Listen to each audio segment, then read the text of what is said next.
Empire की शुरुआत की थी बाबर ने। उसके बाद हुमायूं, अकबर और फोर्थ मुगल एम्पायर बना जहांगीर 1605 में। और यही वो समय था जब ब्रिटेन की ईस्ट इंडिया कंपनी इंडिया में ट्रेडिंग करने के लिए आई थी।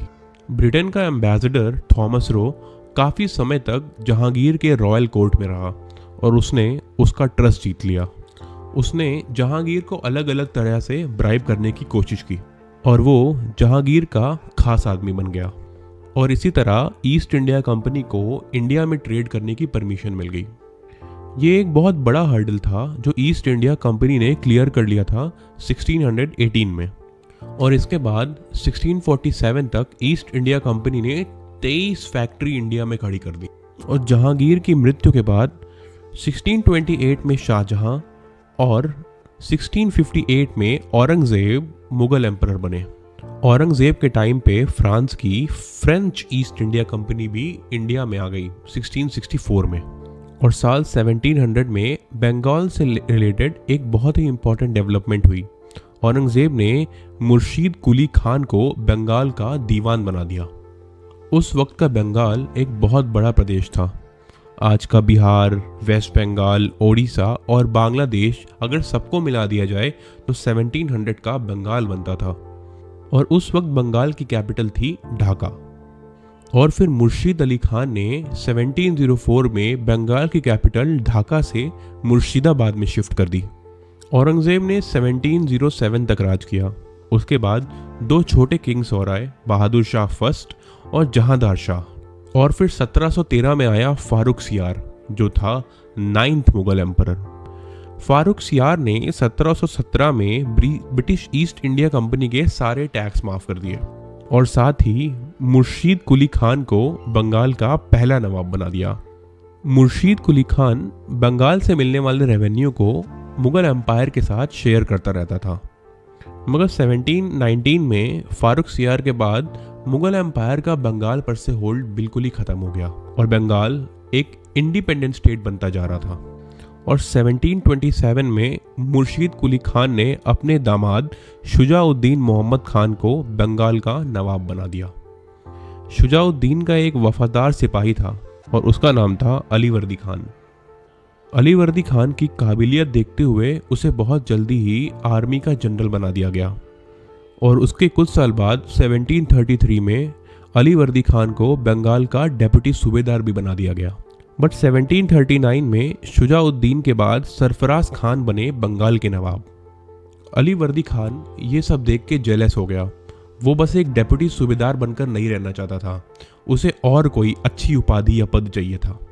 उसने 1740 में बैटल ऑफ गिरिया में सरफराज खान को मार दिया और उसने खुद को बंगाल का नवाब बना दिया।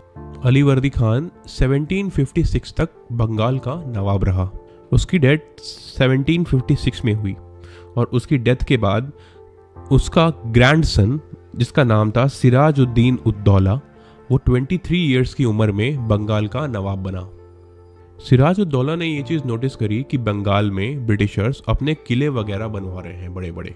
फोर्ट विलियम जो कि एक ब्रिटिश इंडिया कंपनी का बहुत बड़ा एक किला था, उसकी रिपेयरमेंट और उसको और बड़ा करने की कोशिश कर रहे थे। एक्चुअली 1756 में यूरोप में 7 इयर्स वॉर शुरू हो गई थी जिसमें ब्रिटेन और फ्रांस आमने सामने थे। तो ईस्ट इंडिया कंपनी को, ब्रिटिश ईस्ट इंडिया कंपनी को ऐसा लग रहा था कि फ्रेंच ईस्ट इंडिया कंपनी उनके किले और उनकी दौलत को टेक ओवर कर लेगी, इसीलिए वो अपने किले की किलेबंदी कर रहे थे। इसके अलावा मराठा आर्मी भी बीच बीच में बंगाल पे अटैक करती ही रहती थी, इसीलिए वो अपने किलों की मरम्मत करवा रहे थे और उसमें सेफ्टी मेजर्स भी इंट्रोड्यूस कर रहे थे ताकि उनकी फैक्ट्रीज और किले दोनों के दोनों ही सुरक्षित रहें। लेकिन सिराजुद्दौला को ब्रिटिश इंडिया की कोई भी दलील जेन्युइन नहीं लग रही थी, वो इसे नहीं मान रहे थे।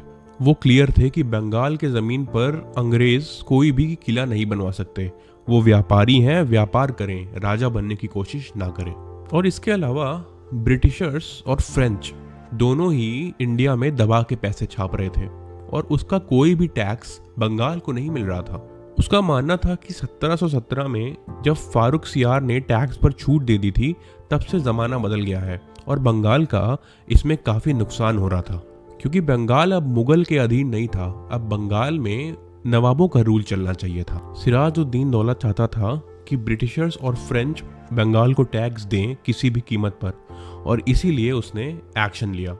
उसने ब्रिटिश और फ्रेंच के रिप्रेजेंटेटिव को अपने कोर्ट में बुलाया और इमीडिएटली उनके किलों की मरम्मत और फोर्टिफिकेशंस को बंद करने का आदेश दिया। साथ ही इसके साथ उनको अब से टैक्स देना पड़ेगा, ये बात उसने उनको समझाई। फ्रेंच ईस्ट इंडिया कंपनी ने नवाब सिराजुद्दौला की बात को तुरंत मान लिया, लेकिन दोस्तों ब्रिटिश ईस्ट इंडिया कंपनी ने इस एग्रीमेंट को रिजेक्ट कर दिया। वो इसको आगे नहीं मानने वाले थे। इसीलिए सिराजुद्दौला ने एक बहुत बड़ी फौज लेके फोर्ट विलियम पर अटैक कर दिया, जिसकी मरम्मत ब्रिटिशर्स कर रहे थे। अटैक करने के बाद ज्यादातर अंग्रेज तो वहां से भाग गए, लेकिन ऐसा कहा जाता है कि 146 अंग्रेज वहां पर पकड़े गए, जिसमें सिर्फ आदमी ही नहीं, उसमें बच्चे और औरतें भी थीं। उन सभी को जेल में बंद कर दिया गया फोर्ट विलियम में, और अगली सुबह 146 में से सिर्फ 23 ही जिंदा बचे। कहा जाता है कि बाकी लोग दम घुटने की वजह से मर गए। इसी घटना को ब्लैक होल इंसिडेंट भी कहा जाता है। और सिराजुद्दौला ने फोर्ट विलियम को अपने कब्जे में पूरी तरह से ले लिया था। भागे हुए लोग पुल्टा नाम की जगह में छुपे हुए थे। उन्होंने रॉबर्ट क्लाइव को मदद के लिए चिट्ठी भेजी। रॉबर्ट क्लाइव उस वक्त बंगाल में नहीं थे, वो उस वक्त मद्रास में थे, और ये खबर मिलते ही रॉबर्ट क्लाइव 3000 की पैदल सेना लेके बंगाल की तरफ निकले।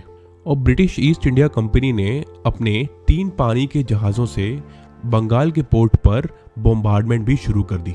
सिराजुद्दौला उस वक्त रॉबर्ट क्लाइव का सामना नहीं कर पाए और उन्हें एक अलीपुर पीस ट्रीटी साइन करनी पड़ी। दोस्तों इस वक्त गौर फरमाएं कि अभी तक बैटल ऑफ प्लासी हुई नहीं है, और अलीपुर पीस ट्रीटी का नाम अलीपुर इसलिए पड़ा क्योंकि सिराजुद्दौला ने फोर्ट विलियम को जीतने के बाद कोलकाता का नाम अलीपुर रख दिया था। इस ट्रीटी में फोर्ट विलियम फिर से ब्रिटिश की प्रॉपर्टी बन गया, और अब से फारूक सियार ने जो टैक्स की माफ़ी दी थी वो फिर से ब्रिटिशर्स मानेंगे और कोई टैक्स नहीं देंगे। और इसके अलावा उन्हें अपने सिक्के प्रिंट करने का भी राइट्स मिल जाता है बंगाल में। और एक और इम्पॉर्टेंट राइट जो मिलता है वो होता है कि वो बंगाल में अपनी आर्मी भी रख सकते हैं। बट अलीपुर पीस ट्रीटी ज़्यादा दिन तक पीस नहीं रख पाई। रॉबर्ट क्लाइव ने यह ठान लिया था कि वो सिराजुद्दौला को बंगाल का नवाब ज़्यादा दिन तक नहीं रहने देगा।